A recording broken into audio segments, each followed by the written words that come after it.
General Hamid गुल जो इतना सीजनड और इतना मुहिब वतन पाकिस्तानी और समझता है इनके जिनकी एक एक रग को मैं पहचानता हूँ, क्या मुझे क्या नहीं इशारा करेगा तो मैं चलूंगा, लेकिन क्या मुझे शुजा पाशा इशारा करेगा तो मैं चलूंगा। एक और पैगाम उन्होंने कहा और उनको कह देना कि क्या अब मैं उनकी लाइन पे नहीं आ गई, यानी जो आपने कहा था क्या मैं उस पे नहीं आ गई।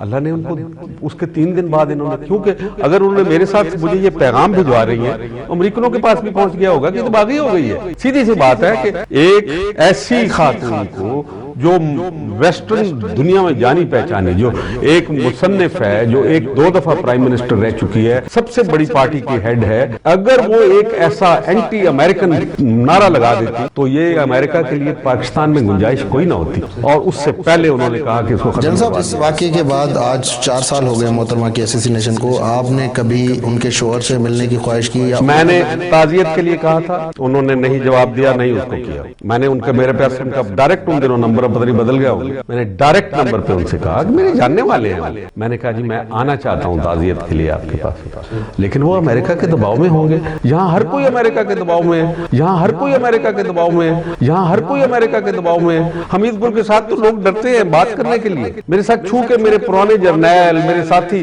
वो मेरे साथ नहीं लगना चाहते, तो अमेरिका कहीं पकड़ लेगा। इतना खौफ है इस शैतान का, अमेरिकन शैतान का, कि कोई इसकी बात ही नहीं करने के लिए तैयार होता। उनका अमेरिकन शैतान का कि कोई इसकी बात ही नहीं करने के लिए तैयार होता।